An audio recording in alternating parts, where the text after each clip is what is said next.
Bonjour à tous et bienvenue dans cette nouvelle vidéo. Alors j'avais pas prévu de faire une critique de ce film, clairement. J'avais prévu de faire un podcast sur Talkers comme ça, parce que c'est un film où je m'en foutais un petit peu. Et je m'attendais pas à vouloir dire grand chose. Et finalement c'est un film qui est totalement naze.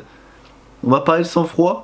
Sang-Froid est un film réalisé par Hans-Peter Molland, celui qui avait réalisé les enquêtes du département 5 Délivrance, que je n'ai pas vu, donc du coup je peux pas vous dire si son précédent film était meilleur en tout cas. Et ça raconte l'histoire de Liam Neeson qui va perdre son fils à cause d'une overdose, sauf que son fils n'était pas drogué et donc du coup il va devoir s'impliquer pour tuer tous ceux qui croient suspects et coupables de la mort de son fils, au point d'arriver à un conflit mafieux autour de la drogue. Très compliqué ce film, très compliqué, parce qu'on nous l'a vendu comme le meilleur film que Liam Neeson tuait tout, ou Liam Neeson tuait tout le monde, enfin bref, on nous l'a vendu comme ça. Moi j'aime bien les films de Liam Neeson, The Passenger j'avais plutôt bien kiffé, le film dans l'avion j'avais plutôt bien kiffé, Taken le premier il est très sympathique, après ça part un peu pire en couille et ça devient vraiment mauvais. Moi j'aime bien, moi ça me divertit, voilà, je demande pas plus. Là où Sang-Froid, où on te le disait que c'était le meilleur, finalement c'est pas du tout le même style. Et c'est chiant à mourir, ça dure 2 heures, je me suis fait chier. Ça va être une critique très décousue, parce que c'est rare que je fasse ça en salle de cinéma. Prendre des notes. Je prends très rarement des notes, et souvent quand je prends les notes ça veut dire que le film est très mauvais et que j'ai que ça à foutre. Parce que je me fais vraiment chier. Et pour la preuve que je me suis fait chier, voilà tout ce qu'il y a de notes sur le film. C'est affolant. Il y a des bons points, je dis pas le contraire, mais ça risque d'être fortement un film qui va se retrouver dans le flop à la fin d'année. Parce que le nombre de mauvaises idées qu'il y a dans le film, c'est dingue. Et du coup, j'ai préféré en faire une critique parce que ça va être assez drôle. Je pense que je vais vraiment péter un câble. Et quand je dis que ça va être décousu, c'est que je vais lire une par une mes notes et vous donner des exemples de pourquoi. Donc étant donné que je vais lire des notes et que je vais énoncer des faits qu'il y a dans le film, la critique possédera des légers spoilers. J'espère que vous n'avez pas prévu d'aller voir le film. Si vous avez prévu d'aller voir le film, ce que je vous déconseille fortement, quittez directement la critique et revenez plus tard. Voilà, on va directement commencer. La première note que j'ai marquée, c'était à un moment, il y a Liam Neeson qui va aller dans le grand QG au loin avec des jumelles pour observer le quotidien du grand méchant du film. Et il va vouloir savoir un peu plus sur le mec. Et du coup, il va regarder ses jumelles, il va voir ses gardes du corps et tout ça.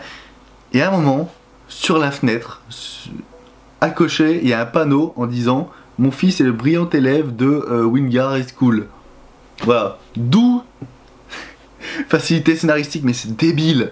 C'est débile. D'où le méchant va se dire ah tiens je vais mettre le panneau de mon fils là où il est à l'école en plein dans ma fenêtre alors que c'est pourquoi tu mets ça dans ta fenêtre? Enfin en mode regardez mon fils il étudie là-bas. Donc ça veut dire que si quelqu'un veut ma peau bah il y a juste à aller voir mon fils. Ce que fait Liam Neeson hein, il voit ça il va aller voir son fils. Mais c'est normal. D'où t'es le grand méchant, t'es censé être un grand mafieux avec des millions d'euros ou que plein de personnes veulent ta peau et t'es là et ensuite, il y a le personnage de la femme de Liam Neeson qui est joué par Laura Dern. Laura Dern qui joue Holdo dans Star Wars 8.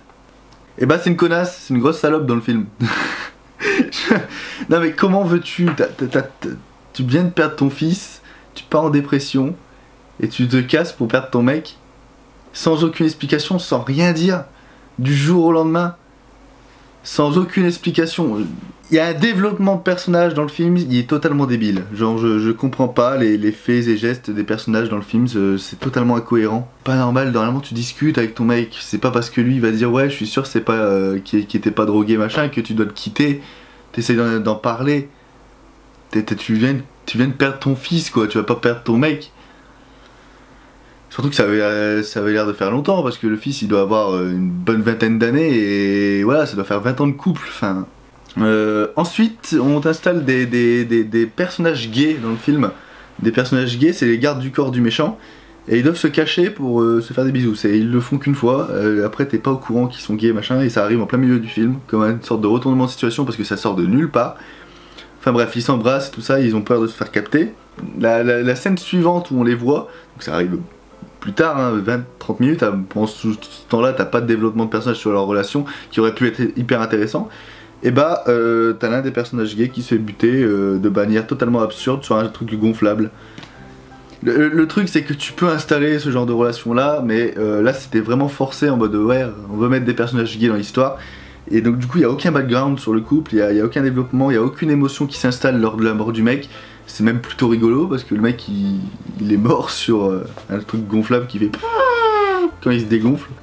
Voilà, super. Franchement, le rythme est lent, ça c'est, je pense que vous l'avez compris, c'est vraiment chiant, genre ça dure 2 heures, t'as l'impression que ça dure vraiment beaucoup plus, et ça n'avance pas, genre il y a plein de sous-intrigues qui s'installent, mais sans pour que dalle. On va passer chez les Indiens, on va passer chez les mafieux, on va passer chez Liam Neeson, on va passer chez les flics, il y a beaucoup trop d'intrigues qui se succèdent, sauf que je vois pas la cohérence entre ça, il y a plein de scènes que t'aurais pu couper, et tout ce background des personnages pour essayer de mettre de l'émotion alors qu'on n'en ressent pas du tout, et bah ça fait défaut à l'action parce qu'il n'y a pas d'action dans le film, genre il n'y a qu'une scène d'action à la fin et le reste c'est juste une mort, voilà, il y a une punchline, une mort, et c'est ça pendant tout le film, avec ces petits écriteaux là qui en vrai rajoutent un truc humoristique derrière, mais ça ruine vraiment le rythme au film, c'est dingue.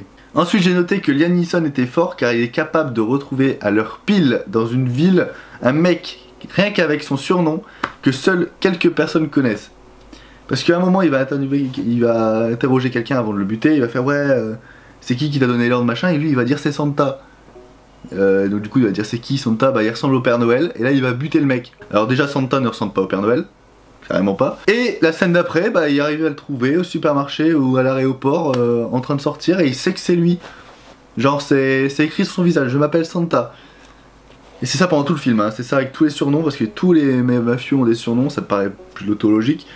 Mais savoir qui c'est, le physique, sans avoir de photos, sans rien, et le retrouver comme ça en 2 secondes, sans vraiment faire de recherche, ça sort un peu d'un chapeau, hein. Liam Neeson est magicien. Ouais, après ça part dans l'absurde, hein. T'as des scènes d'indiens avec un indien ou une sorte de mafieux, il y a un mec qui va vouloir apporter un cadeau dans une photographie très terne, parce que c'est très terne pendant tout le film, genre c'est pas lumineux du tout, c'est vraiment gris, blanc, c'est pas beau.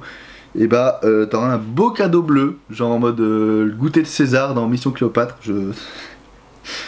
T'es là, tu regardes et tu fais putain, je suis censé regarder un film sérieux avec de l'émotion, ou je suis censé regarder une comédie absurde dans un milieu de mafieux. Genre ça passe dans plein de genres différents, sans aucun rapport, sans aucun sens. Après j'ai marqué bien la mort de Kyle, donc le fils de Liam Neeson, que l'on a vu une fois au tout début du film pendant 3 secondes. Après on le voit se faire buter. Du coup ils essayent de créer de l'émotion sur sa mort alors qu'on ne l'a vu que 3 secondes franchement avec son père. Du coup il n'y a pas de développement de personnage et nous essaye de créer de l'émotion tout à la mort du fils juste parce qu'il y a un lien père-fils. Sauf que si tu sais pas comment le fils était avant de mourir, tu peux pas vraiment t'attacher à lui. C'est pas que la relation père-fils qui va te donner de l'émotion sur ce que tu essayes de ressentir. Tout ce que faisait le père avec son fils avant aurait été hyper intéressant, sachant qu'on a su plus tard dans le film qu'ils faisaient de la chasse ensemble. Voilà, tu mets une scène de chasse où ils sont en train de parler de leurs problèmes ou de faire des vannes, j'en sais rien, mais rien que ça t'aurait rajouté un peu plus d'émotion au personnage de Liam Neeson quand il perd son fils, ou même dans le personnage de la mère, qui sait. Ah ouais, il y a une réplique qui m'a fait vraiment rire, à un moment il y a un mec qui se fait trancher la tête et il y a son téléphone qui sonne et un des indiens va décrocher sans savoir c'est qui, et le mec va dire vous pouvez me passer l'autre. Là tu vas faire bah il peut pas répondre, et là tu vas dire pourquoi, et du coup il va répondre parce qu'il est mort, et ça m'a fait rire. Un bon point, prenez parce qu'il n'y en a pas beaucoup, prenez ce bon point là. Ah oui, à un moment Liam Neeson va vouloir engager un tueur à gages. Un tueur à gages qui s'appelle Eskimo, c'est son surnom. Eskimo qui va prendre l'argent de Liam Neeson pour tuer à gages, qui va aller chez le mec qui doit tuer. Il va aller chez le mec mais pas pour le tuer, il va dire ouais écoutez, il y a quelqu'un qui veut votre peau, je vous vends son nom pour X $. Et du coup, le mec va donner le pognon, il va vendre c'est qui veut tuer, donc du coup il va dire le nom de famille de Liam Neeson mais pas son prénom, hein. Pourquoi, je ne sais pas. Du coup c'est le frère de Liam Neeson qui va se faire emmerder après, le frère de Liam Neeson qui va défendre son frère, et qui va se faire buter après. Liam Neeson va savoir que son frère est mort. On va avoir une scène d'enterrement totalement ridicule avec une asiate qui pète un câble. Et voilà, plus rien. Genre le mec vient de perdre son frère. Son frère qui s'est quand même vendu pour lui et s'est quand même sacrifié pour lui. Hein. Bah non, que dalle, il va juste te mettre une fleur sur la tombe et pas de scène d'émotion derrière, pas de... On perd de l'intérêt pour le personnage mais en 2 secondes. Là il y a eu un moment intéressant, c'est quand Neeson récupère le gamin du patron de machin pour le faire venir justement. On a toute une liaison père-fils qu'on aurait dû retrouver au début, et qui là se rend très très bien, et là on commence à regagner un peu de l'intérêt au film, mais c'est très léger parce qu'après ça repart un peu en couille. Ça repart un peu en couille parce qu'après on a une scène, alors là je vais vous lire ce que j'ai dit parce que c'est vraiment ce qui se passe dans le film. Il y a des Indiens qui se font une bataille de neige, le chef qui vient de perdre son fils des Indiens va regarder une meuf faire du slalom, pour ensuite faire le Titanic, donc comme ça, et crier la mort de son fils. J'ai trouvé ça d'un ridicule, mais c'est tellement débile. T'avais d'autres façons de refaire sentir ça que faire le Titanic en regardant du slalom et crier.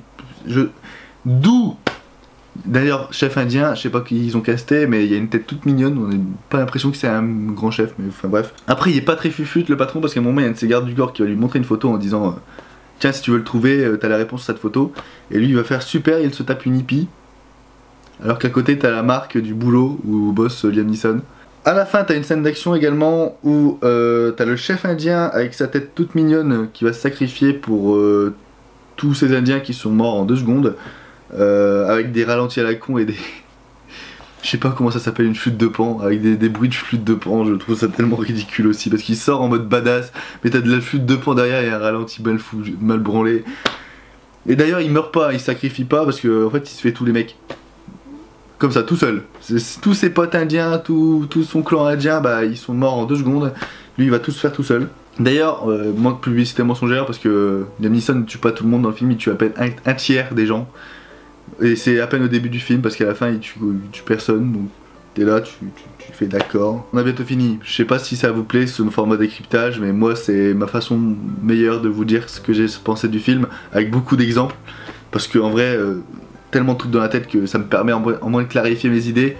Donc c'est un peu à listing, j'aurais juste pu vous poster mes notes sur Twitter, mais je trouve qu'en vidéo c'est drôle parce que je pourrais ajouter des trucs. Donc pourquoi pas. Je ferai peut-être pas, je ferai pas ça tout le temps, mais là c'était vraiment à chier que j'ai passé mon temps à écrire des notes sur le film. Donc je vous déblaye ça. Ah oui, depuis le début du film, je sais pas combien il y a de morts, il doit en avoir une trentaine. Il doit y avoir une trentaine de morts. Il y a des flics qui sont sur cette enquête là au bout d'1 heure de film, genre à la moitié ils se rendent compte qu'il y a des morts. Ah bah tiens, il y a des morts. Il y a la police de Denver et tout ça. Et à aucun moment sur les cadavres, sur les lieux de victimes ou tout ce que tu veux, ils vont relever des empreintes digitales, parce qu'en vrai il y a personne qui met des gants, hein. Liam Neeson il tue tout le monde à main nue, donc t'aurais pu trouver c'était qui en 2 secondes. À aucun moment ils vont regarder les affaires personnelles qu'il y a autour, parce que souvent Liam Neeson va laisser un gant, une écharpe, je sais rien, il va souvent laisser des objets sur le truc parce qu'il n'est pas... c'est pas un pro. Et à aucun moment ils vont relever des témoignages, et ça c'est surtout à la fin où il y a Liam Neeson qui va enfermer le gamin du patron dans une armoire pendant la fusillade. Et le gamin il arrive après comme ça en mode qu'est-ce qui s'est passé machin, et à aucun moment un des policiers va lui demander qu'est-ce que tu foutais là, qui t'a mis là. Parce que le gamin a juste à dire oui c'est ce mec là, donc Liam Neeson qui m'a mis là. Bah il y a toute une enquête sur Liam Neeson et hop il trouve le coupable de tous les crimes, et Liam Neeson ils sont incriminés parce que de base il a tué des gens, donc c'est pas bien. Mais non, les policiers sont incompétents dessus, hein, c'est... connais pas. Et même les mafieux hein, sont compétents. Il y a 3 mecs qui vont disparaître en 3 jours d'intervalle. Ils vont se dire ah tiens peut-être qu'ils se sont barrés. Bonne théorie. Mais à aucun moment ils vont mener l'enquête. À aucun moment ils vont sécuriser eux parce que ça touche à leur gang. Donc à aucun moment ils vont renforcer la sécurité et tout. Non, que dalle. Non, on reste comme ça et on bouge pas. C'est normal. C'est normal. Et à la fin. Donc là c'était Nightmare Chronique Cinéphile qui m'avait dit ça sur Twitter. Il m'a fait ça va être tellement pourri qu'il faudrait un retournement de situation à la fin pour que ça devienne encore plus naze. Je tiens à te réconforter, je l'ai pas eu. Mais la dernière scène, le dernier plan, c'est d'un ridicule parce qu'à un moment, Liam Neeson va se barrer faire son métier de chasse-neige là. Et pour ajouter un mort au film, il y a un parachutiste indien qui va perdre son parachute, enfin je sais pas, qui va perdre son équilibre sur le parachute quand il va tomber, et qui va se prendre le camion dans la gueule, et ça fait le dernier mort du film. À vous de dire toute l'absurdité du film, parce que ça essaye d'être sérieux, c'est ça le problème. C'est comme si tu mettais un film qui était sérieux, Le Bonhomme de Neige. Le Bonhomme de Neige qui est sorti récemment, avec Michael Fassbender, qui était pourri d'ailleurs, qui était à peu près dans le même style que ça, à peu près les mêmes défauts. Sauf que là c'était vraiment plus circuité au montage. Le Bonhomme de Neige c'est très sérieux, il n'y a pas d'humour dedans, c'est vraiment une enquête sérieuse, froide. bah, c'est comme si tu mettais de l'humour dans le bonhomme de neige. Ça n'a rien à faire là en fait, c'est ça le problème, ça n'a rien à faire là. Voilà, j'en ai fini avec mes notes. D'ailleurs, je remarque la luminosité qui a totalement baissé, je tiens à m'excuser. Le temps de merde du Nord, voilà. Ça sera certainement la dernière critique dans ce cadre là, au moins du coup, avec cette qualité là on va dire, parce que j'ai un peu craqué, je me suis acheté un micro, une perche, tout ça, ça va devenir un peu plus pro. Est-ce que je vous recommande d'aller voir Sans Froid? Quelle question.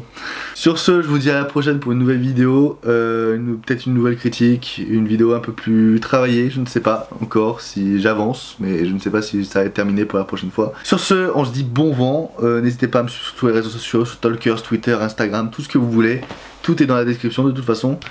C'était Louane, ciao tout le monde, peace.